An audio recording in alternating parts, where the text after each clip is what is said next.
We've also been talking about the front pages of the papers this morning, which have been very much dominated by Gregg Wallace and his situation. Shut your cake, old Gregg, says the Sun. BBC was warned 4 times about Wallace, says the Mail. Middle-class women of a certain age caused all this problem, it says on the front page of the Telegraph. And disaster chef Wallace on the Mirror. Matthew Syed's here, journalist and author, wrote a great piece yesterday in the Sunday Times. Matthew, very good morning to you. Mike, how are you? Been too long. Yeah, I know. So good to see you. I mean, and what a day to do it as well, because I thought of all the pieces I've read, yours was probably the most sensible, which sort of encapsulated, without getting carried away with what may or may not have happened, also, you know, a sort of a sense of fair play and decency, which always seems to get lost when these things happen.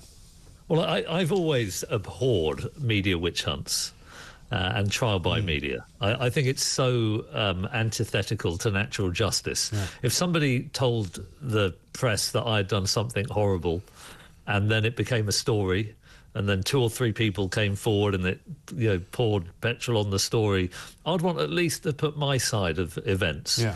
And have an opportunity to clear my name through something approaching a fair process.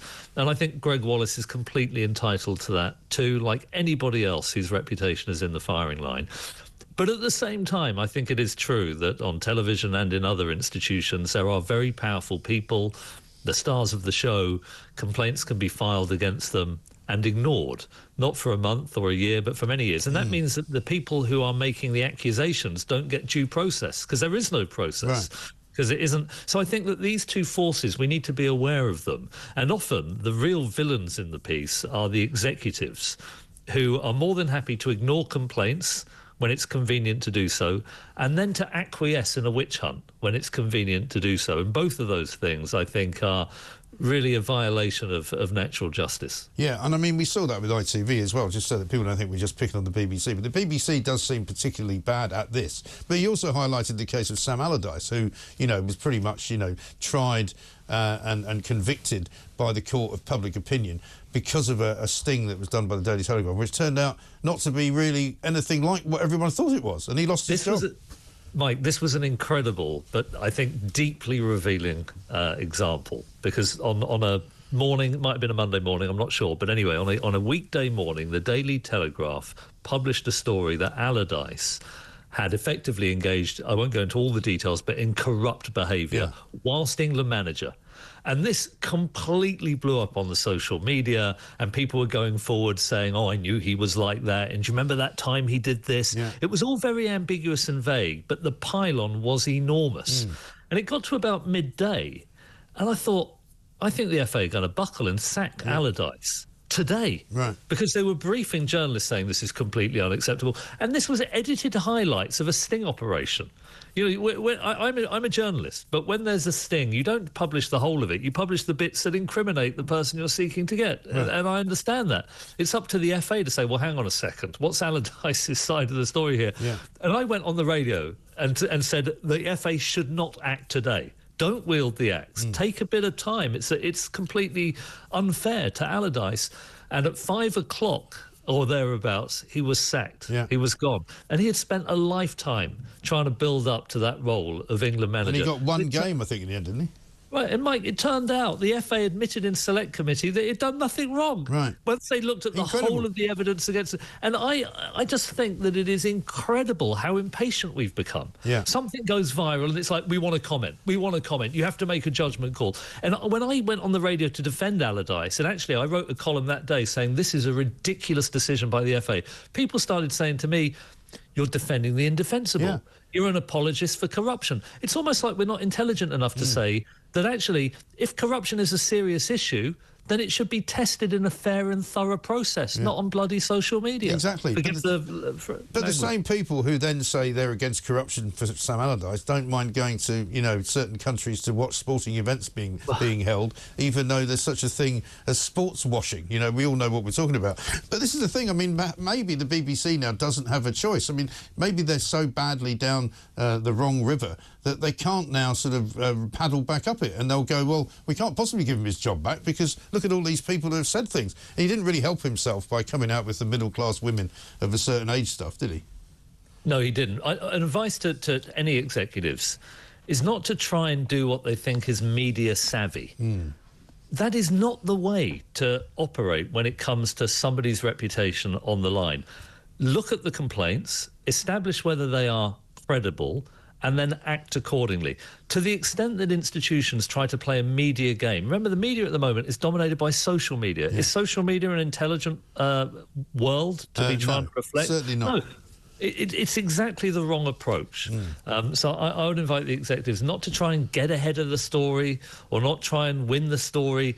Just do what is correct. And then you'll find that the story comes in and defends you. Yeah, and that's the problem, isn't it? I mean, I was just up in Scotland at Alex Salmond's memorial, right? And, you know, without getting into the ins and outs of all of that, you know, he was charged and cleared of a whole series of horrendous-sounding crimes, right? But there are still people up there, if they're not his supporters, who believe him to be guilty. He's actually been cleared. And you go, well, what chance have we got then? Yeah, that's right. The presumption of innocence is tremendously important. I mean, it's quite a complex idea, isn't it? That somebody makes an allegation against you, and yet we should presume that person is innocent. Yeah. And the reason for that is because it's very easy to make an allegation, but it's very difficult to build a reputation. So we go through our lives, don't we? We study hard at school, and we try and get a good job, and we do our best to establish a bit of collateral that we can use to make a living. And if that can be eviscerated in the time it takes one allegation to be made, then what's the point of building the reputation in the first place? Yeah. In other words, the presumption of innocence is an absolute cornerstone of civilization. And you're absolutely right. If after a due process somebody is exonerated, then we should give them the benefit of the doubt. Yeah, I think so. So what happens here then? I mean, I'm assuming that the people at the BBC will be running around, you know, with the coats flapping around this morning, all trying to find somebody to blame, because I don't remember anybody being fired over the Hugh Edwards stuff. So now they can't fire anybody over this. And you made a good point in your piece that, you know, we can't lump all these things together because they're all different. And I don't know whether these allegations are as serious in any way or less serious, because but I also hate that thing where they go, let's just wait for the investigation. The world doesn't work like that. Do you mean that some executives should be sacked before? I think so. Well, I think at least should be held responsible. I'm not saying sacked necessarily. But let me just push you a little bit on that. Yeah. So let's imagine an executive has had an email or two from people who make an allegation against Wallace. And let's say that allegation is that he's behaved inappropriately. Right. Presumably, the right thing to do at that point is to find out exactly what happened. Right. And then to see whether or not Wallace has crossed the line on a sufficient number of occasions to warrant him being removed from the show or a warning. Right. Now, I think one needs to establish whether the executive acted properly before sacking any executive, because otherwise they haven't had due process. Yeah, no, don't get me wrong. I'm not saying sack the executives now. I'm just saying, you know, there was no apparent holding to account of anyone at the BBC, as far as I can tell, who must have known about Hugh Edwards. Nobody seems to have been held to account. And so exactly. That would appear to be the way the BBC deals with it, which is wrong. Right, and this is the problem. It's the same in the post office. You know, how many people have actually had a knock on the door because they ignored what was going wrong? Right. In the Church of England, Welby's gone, but what about, there must have been dozens of others who knew and whose responsibility it was to protect children who didn't speak up. I agree with you on that. There needs to be a much more forensic analysis of these very powerful people who hold so much power over our lives, who often seem to get away with it. And what's worse is they often continue to climb the greasy pole. Whatever happens, they seem to keep going up. That's wrong. I agree with you on that. Yeah, I think so. Well, Matthew, delightful to see you. Thank you very much indeed for joining us. We've got to run, unfortunately, because we're nearly out of time. Matthew Syed, journalist and author, on the very, what you might call thorny subject of Gregg Wallace and where it all goes from here.